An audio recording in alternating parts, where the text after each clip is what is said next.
ABS-CBN News and Current Affairs. Panig sa katotohanan, panig sa bayan. Sa ulo ng mga nagpapadang balita.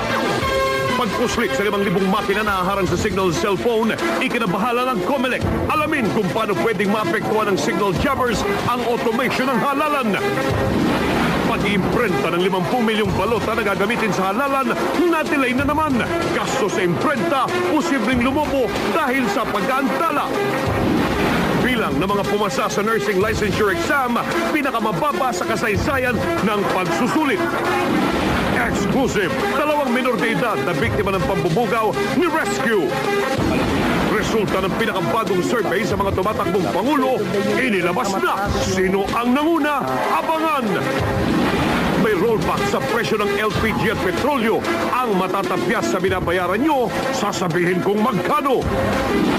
Truck na may kargang paputok sa China, nasunog. No, my son. You have to say sorry because it's not your fault. At wakwang idinipensa ang panggagaya kay Marlene Aguilar. I'm so sorry, Marlene. It's only shopping.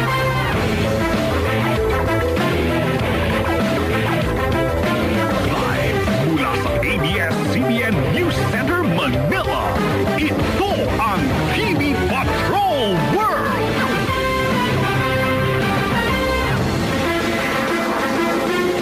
Magandang gabi, Pilipinas! Kami ang mga patrol ng Pilipino. Nagbabalita at naglilingkod sa inyo saan man sa mundo.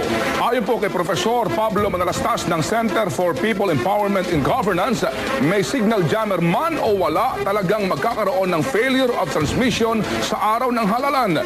Kung holiday nga lang daw po ay nagkakaroon na ng overloading sa cellphone service, lalo pa sa araw ng eleksyon kung saan sabay-sabay ang gamit ng mga cellphone. Samantala muli pong na-delay na naman ang pag-imprenta ng mahigit na 50 milyong balota na gagamitin sa ating halalan.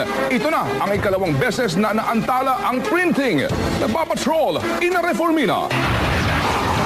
Gumagana na ang 4 na digital printers dito sa National Printing Office.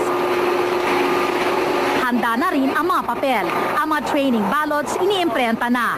Pero ang mga balota na gagamitin sa halalan, hindi pa nasisimulang iimprenta.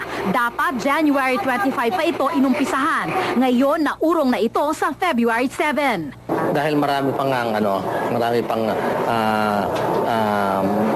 MRs na hindi nare-resolve. Ayon sa COMELEC, pag mas nakausad ang pagdinig sa disqualification cases, mas makukumpleto rin ang mga pangalan na ilalagay sa balota. Para sa seguridad, hindi rin daw mainam na masyadong maaga iimprenta ang balota. If we had started to print on February 31st, then we would have finished printing by April 19. That means that there would be several days that the ballots would be sitting there, really not moving, and that's not something that we are comfortable with. Sabi ng Smartmatic TIM, hindi na makakabuti kung masyado nang madidelay ang ballot printing. We cannot afford any other changes. We already received the data very late. Any other changes might imply more printers or additional costs. Base sa kontrata, nasa halos 1 bilyon ang halaga ng printing ng mga balota. Gumagana na ang 4 na digital printers dito sa National Printing Office. Handa na rin ang mga papel. Ang mga training ballots iniimprenta na. Pero ang mga balota na gagamitin sa halalan, hindi pa nasisimulang iimprenta. Dapat January 25 pa ito inumpisahan. Ngayon, naurong na ito sa February 7. Dahil marami pang MRs na hindi nare-resolve. Ayon sa COMELEC, pag mas nakausad ang pagdinig sa disqualification cases, mas makukumpleto rin ang mga pangalan na ilalagay sa balota. Para sa seguridad, hindi rin daw mainam na masyadong maaga iimprenta ang balota. If we had started to print on February 31st, then we would have finished printing by April 19.